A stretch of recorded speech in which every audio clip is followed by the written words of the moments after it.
राष्ट्रपति ने टिप्पणी की है, कैसे उपराष्ट्रपति जी के बारे में कुछ मत करो। महाराष्ट्र में जैन समाज में जब कभी होगा तो बात करेंगे। महाराष्ट्र में जैन समाज के बुलडोजर चलाए। मैंने आपसे कहा भारतीय जनता पार्टी ये जनता पार्टी नहीं है, भारतीय जमीनी पार्टी है। और जमीनी पार्टी का मतलब है कि कहीं इन्हें जमीन दिखाई जाए, ये जमीन छिपा है।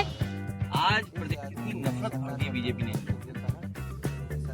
नफरत में आंखें बंद हो, जलन में आंखें बंद हो। कहते हैं ना कि बहुत ज्यादा नफरत थी, इसलिए आंख में दिखाई नहीं दे रहा। सोचिए बहादुर शाह जफर, जिसने आजादी की लड़ाई लड़ी, जिसने क्या नहीं खोया, सब कुछ खो दिया। और इतने अंधे हैं ये भारतीय जनता पार्टी के लोग, तभी इसने अंधभक्त कराया। ये तो अपना भी मुंह पोत लेंगे। मैं आपको सच बताऊं, अभी तक तो जो बातें सुनने में आ रही हैं और जो मुझे जानकारी मिल रही है कई नेताओं से, इंडिया गठबंधन वहां चुनाव लड़ेगा मिलकर। हमारा कोई डंका नहीं बज रहा, ना हम कहीं के विश्व गुरु बन पा रहे हैं। हर देश आपको धक्का मार रहा है। अमेरिका अपनी अर्थव्यवस्था सुधारने के लिए पाबंदियां लगा रहा है, टैरिफ लगा रहा है।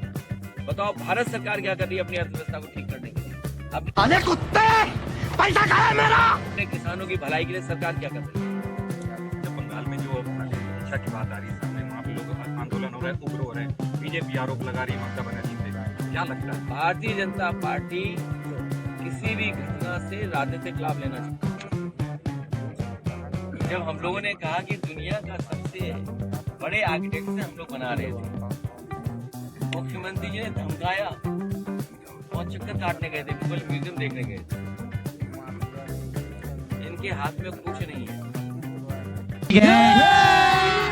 ये बड़ी यात्रा में जाने वाले हैं 27 हिंदूवादी मंत्री जो हैं, आप बताएं मंत्री में कोई बड़ा काम टूरिज्म का हो गया हो? टूरिस्ट बढ़ गए हो तो बताओ। और सच्चाई तो ये है, इन प्रतिमाओं की जब कभी जांच होगी तो ये भटके रहते हैं। लेकिन भारतीय जनता पार्टी ने एक गरीब व्यक्ति को 10,000 रुपए देकर के, और बीजेपी के नेता ने जानवर का मांस मंदिर में फेंक पाया।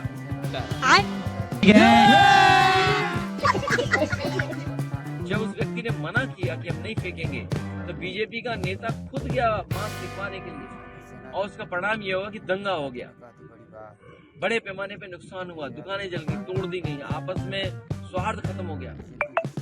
और फिर जब खुलासा हुआ तो 17 भारतीय जनता पार्टी के नेता जेल गए, NSA लगाऊंगा। इन छोटे मोटे प्रोग्रामों से कितना कमा लेते हो?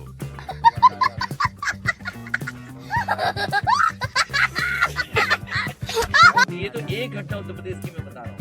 आप मुख्यमंत्री की भाषा नहीं जानते। उर्दू को लेकर के सुप्रीम कोर्ट ने कितना अच्छा कहा, और उर्दू को लेकर के सोचिए क्या कह रहे थे हमारे मुख्यमंत्री। तो ये जब कभी भी कॉर्नर हो जाते हैं, ये वक्त बिल इसलिए लाए हैं कि इनका जो वोट है वो बिखर रहा है। जो इनका वोट है वो भी इनसे नाराज है, क्योंकि महंगाई, बेरोजगारी और जिस तरीके से पैसे लेने से नाराज है। अपने वोट को एक करने के लिए वक्त बिल लिखा है। अच्छा, धार्मिक मुद्दों का जो बनाया जा रहा है, भारतीय जनता पार्टी जब कमजोर हो जाती है तो वो कम्युनल रास्ता अपनाती है। अयोध्या की हार के बाद पूरे देश ने देखा कि किस तरीके से भारतीय जनता पार्टी की कम्युनल पॉलिटिक्स खत्म हुई। उन सबने सब कुछ छोड़ दिया है, सब त्याग कर देते हैं। उसके बाद भारतीय जनता पार्टी क्या चाहती है उनसे? क्रिश्चियन प्रेस के साथियों का धन्यवाद देता हूं। ये शादी के कार्यक्रम में शामिल होने आए हमारी पार्टी के और नेताजी से जुड़े हुए दोनों परिवार बहुत पुराने। नेताजी जब से शुरुआत की होगी, दोनों परिवार लगातार नेताजी के साथ पार्टी को मजबूत बनाते रहे। आज यही परिवार में एक शादी के कार्यक्रम में शामिल हुए। जहाँ तक मैनपुरी और आसपास का क्षेत्र है, और जहाँ मैं होकर के आ रहा हूँ, इस बार भारतीय जनता पार्टी का 2027 के चुनाव पता नहीं लगेगा।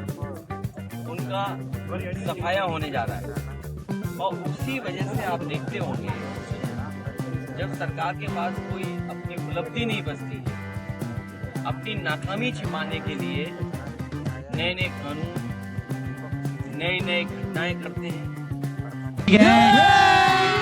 और कोशिश करते हैं कि जनता उसी में उलझ जाए। आज सुप्रीम कोर्ट पे हमें भरोसा है कि वक्त बिल पर जो भावना से, जिस जन भावना से